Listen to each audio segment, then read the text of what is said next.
हरे कृष्णा। आज हम आपको सुनाएंगे कृष्ण जन्माष्टमी 2024 की संपूर्ण कथा।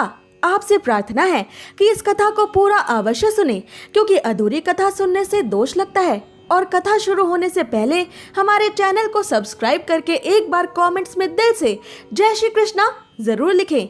भगवान श्री कृष्ण जन्माष्टमी पर इस कथा को सुन रहे सभी भक्तों की सारी इच्छाएं पूरी करें, उन्हें श्री कृष्ण की दिव्य कृपा और आशीर्वाद मिले। तो आइए अब शुरू करते हैं श्री कृष्ण जन्माष्टमी की कथा। श्री गणेशाय नमः। द्वापर युग में भाद्रपद मास के कृष्ण पक्ष की अष्टमी तिथि को 28वें युग में देवकी के पुत्र अखिल ब्रह्मांड नायक श्री कृष्ण उत्पन्न हुए थे। स्कंद पुराण के मतानुसार जो भी व्यक्ति जानबूझकर श्री कृष्ण जन्माष्टमी का व्रत नहीं करता, वो मनुष्य अगले जन्म में जंगल में सर्प और व्याघ्र का जन्म लेता है। श्रावण मास के शुक्ल पक्ष में कृष्ण जन्माष्टमी व्रत को जो मनुष्य नहीं करता, वो क्रूर राक्षस के समान होता है। जन्माष्टमी के दिन उपवास करने से मनुष्य अनंत जन्मों तक के पापों से छूट जाता है और विष्णु लोक में अनंत काल तक सुख भोगता है। जन्माष्टमी का केवल एक व्रत करने से साल भर में आने वाले सभी व्रतों का फल मिल जाता है। 1 करोड़ एकादशियों का फल सिर्फ एक जन्माष्टमी व्रत करने से मिल जाता है। द्वापर युग के अंतिम समय में जब पृथ्वी भयंकर पापों से पीड़ित हो गई, तो पृथ्वी देवी एक गाय का रूप बनाकर ब्रह्मा जी से रक्षा की याचना करने के लिए ब्रह्मलोक गई। सभी देवता भी ब्रह्मलोक पहुंचे।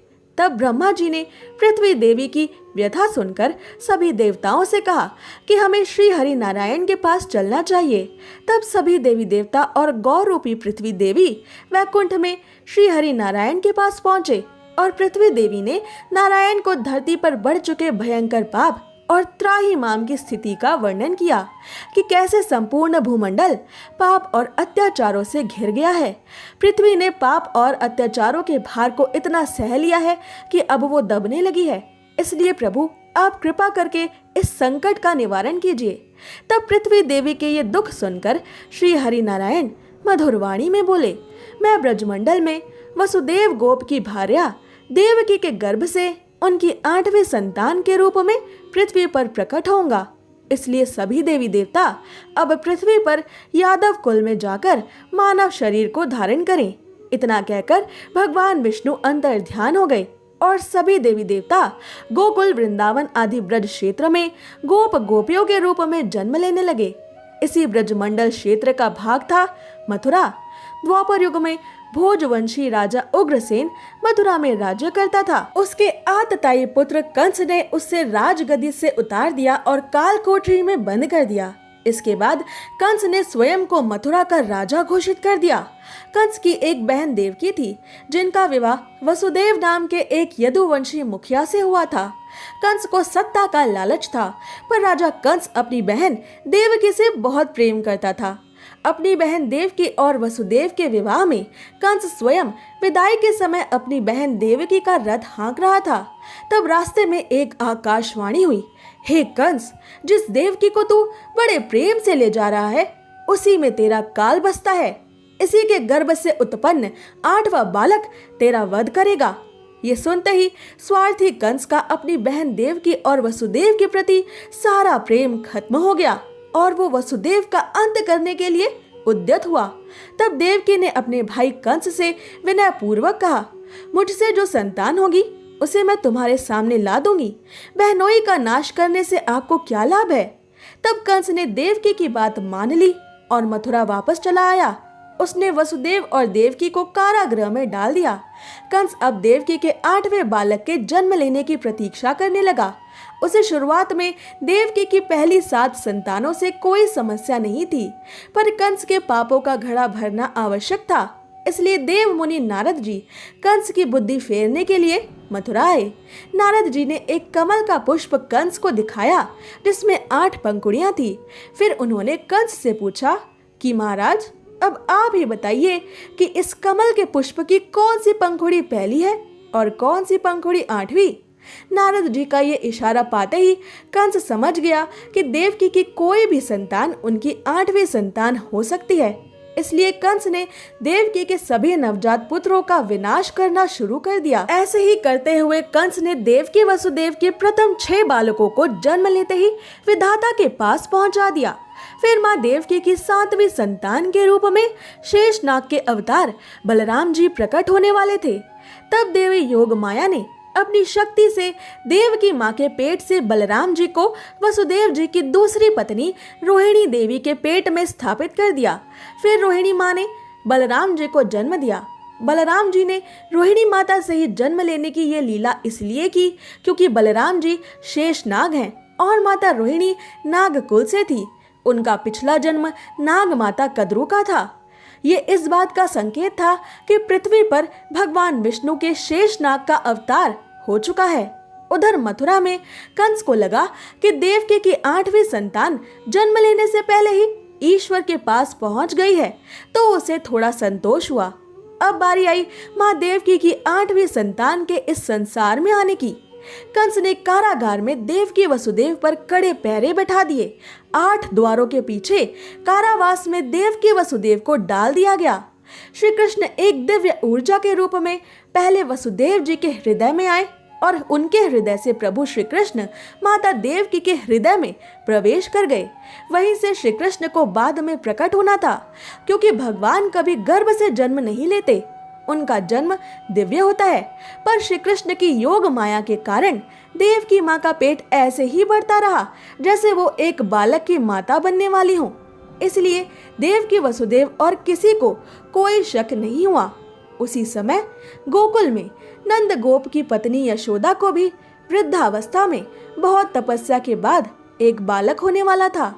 तब भाद्रपद मास के कृष्ण पक्ष की अष्टमी तिथि की घनघोर अंधेरी आधी रात आई और रोहिणी नक्षत्र में मथुरा के कारागार में वसुदेव जी की पत्नी देवकी माँ के द्वारा भगवान श्री कृष्ण को इस संसार में प्रकट किया गया। जन्म लेते ही श्री कृष्ण ने अपने चतुर्भुज महाविष्णु वाले स्वरूप के दर्शन देवकी वसुदेव जी को दिए और उन्हें अपने जन्म का कारण बताया। श्री कृष्ण ने माँ देवकी और वसुदेव जी को उनके पिछले जन्म के बारे में भी बताया कि सबसे पहले जन्म में वसुदेव और देवकी सुतपा और पृषि थे, जिन्होंने सूखे पत्ते खाकर और केवल वायु पर जीवित रहकर 12,000 सालों तक कठोर तपस्या की। तब भगवान विष्णु उनके सामने प्रकट हुए और उन दोनों ने भगवान श्री हरि के जैसा ही पुत्र मांगा। अब भगवान विष्णु के जैसा तो केवल भगवान विष्णु ही हो सकते हैं। इसलिए भगवान श्री हरि ने उन्हें वरदान दिया कि वो हर जन्म में उनके पुत्र के रूप में पृथ्वी पर अवतार लेंगे। अपने दूसरे जन्म में देवकी वसुदेव देव माता अदिति और महर्षि कश्यप बने और भगवान विष्णु वामन के रूप में उनके पुत्र बने। फिर द्वापर युग में उन दोनों का तीसरा जन्म हुआ है।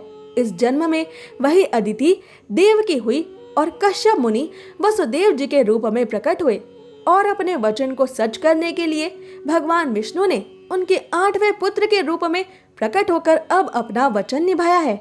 अपने पिछले जन्म का ऐसा वृतांत सुनने के बाद माँ देवकी ने भगवान श्री हरि से प्रार्थना की कि हे प्रभु, अब आप दोबारा अपने बाल शिशु स्वरूप में आकर मुझे माता होने का सुख प्रदान करने की कृपा करें। माता देवकी की इस प्रार्थना पर श्री हरि ने कहा, अब मैं नवजात बालक का रूप धारण कर लेता हूँ। तुम मुझे इसी समय अपने मित्र नंद जी के घर गोकुल में भेज आओ और उनके यहाँ जो कन्या जन्मी है उसे लाकर कंस के हवाले कर दो। इस समय वातावरण अनुकूल नहीं है, फिर भी तुम चिंता ना करो। जागते हुए पहरेदार सो जाएंगे, कारागृह के फाटक अपने आप खुल जाएंगे और उफनती अथाह यमुना तुमको पार जाने का मार्ग दे देंगी। ये मेरा वचन है।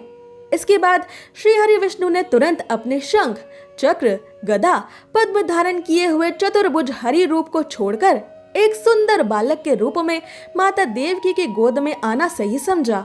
भगवान प्रकट हुए और एक बालक के रूप में ही रोने लगे। उसी समय वसुदेव नवजात शिशु रूपी श्री कृष्ण को एक टोकरी समान सूप में रखकर कारागृह से निकल पड़े। सामने यमुना में बाढ़ आई थी और वसुदेव जी श्री कृष्ण को सिर पर रखे यमुना में उतर गए। श्री कृष्ण की प्रिया यमुना देवी एक बार श्री कृष्ण के चरण छूने की इच्छा में और ऊंचे ऊंचे उफान लेने लगी और वसुदेव जी डूबने लगे। तब श्री कृष्ण ने टोकरी से अपने श्री चरण बाहर लटका दिए और यमुना देवी श्री कृष्ण के चरणों को स्पर्श करते ही नीचे उतरने लगी। यमुना देवी दो भागों में बट गई और वसुदेव जी को वृंदावन का मार्ग दे दिया। अब अतः यमुना को पार करके वसुदेव नंद जी के घर पहुँचे। वहाँ प्रसव की थकान में माँ यशोदा सोई हुई थी और देवी योगमाया एक कन्या के रूप में जन्म लेकर माँ यशोदा के साथ लेटी थी। तो वसुदेव जी ने नवजात श्री कृष्ण को यशोदा माँ के साथ सुला दिया और कन्या योगमाया को लेकर मथुरा वापस आ गए। उनके वापस आते ही कारागृह के फाटक पहले की ही तरह बंद हो गए। अब कंस को सूचना मिली कि वसुदेव देवकी का 8वां बालक प्रकट हो चुका है। तो कंस ने बंदी गृह में जाकर देवकी के हाथ से नवजात योगमाया को छीनकर पृथ्वी पर पटक देना चाहा, परंतु वो कन्या आकाश में उड़ गई और दिव्य रूप धारण करके बोली, अरे मूर्ख, मेरा वध करने से क्या होगा? तेरा काल तो वृंदावन में जा चुका है। वो जल्द ही तुझे तेरे पापों का दंड देने आएगा। इतना कहकर देवी योगमाया अंतर ध्यान हो गई। ये श्री कृष्ण जन्म की कथा है। जन्माष्टमी के दिन जो भी मनुष्य इसे सुनता है उसे बाल श्री कृष्ण के साक्षात दर्शन का सौभाग्य अवश्य मिलता है। तो प्रेम से बोलिए, हरे कृष्णा कृष्ण कृष्ण हरे हरे, हरे राम राम राम हरे हरे। आइए अब सुनते हैं श्री कृष्ण जन्माष्टमी के अवसर पर भगवान श्री कृष्ण की आरती। आरती कुंज विहारी की, श्री गिरिधर कृष्ण मुरारी की। आरती कुंज विहारी की, श्री गिरिधर कृष्ण मुरारी की। गले में वैजंती माला, बजावे मुरली मधुर बाला।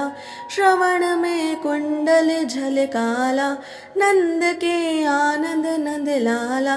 गगन सम अंग कांति काली, राधिका चमक रही आली। लतन में ठाणे बनमाली, भ्रमर सोलक कस्तूरी तिलक। चंद्र सी झलक ललित छवि श्यामा प्यारी की, श्री गिरिधर कृष्ण मुरारी की। आरती कुंज विहारी की, श्री गिरिधर कृष्ण मुरारी की। कनक में मोर मुकुट बिल से, देवता दर्शन को तरसे। गगन सौ सुमन राशि बरसे, बजे मुरचंग मधुर मृदंग। ग्वालिनी संग अतुल रति गोप कुमारी की, श्री गिरिधर कृष्ण मुरारी की। आरती कुंज विहारी की, श्री गिरिधर कृष्ण मुरारी की। जहाँ ते प्रगट भई गंगा, सकल मन हारिणी श्री गंगा। स्मरण ते होत मोह भंगा, बसे शिव शीश जटा के बीच। हरे अधिकीच चरण छवि श्री बनवारी की, श्री गिरिधर कृष्ण मुरारी की। आरती कुंज विहारी की, श्री गिरिधर कृष्ण मुरारी की। चमकते उज्ज्वल तट रेणु, बज रही वृंदावन वेणु। चहु दिसि गोपी ग्वाल धेनु, हसत मृदु मंद चांदनी चंद्र। कटत भव फंद तेर सुनि दीन भिखारी की, श्री गिरिधर कृष्ण मुरारी की। आरती कुंज विहारी की, श्री गिरिधर कृष्ण मुरारी की। आरती कुंज विहारी की, श्री गिरिधर कृष्ण मुरारी की। अगर आपको ये कथा पसंद आई तो इसे अपने मित्रों संबंधियों को शेयर जरूर करें और ऐसे ही व्रत कथाओं को सुनने के लिए हमारे चैनल को सब्सक्राइब करें।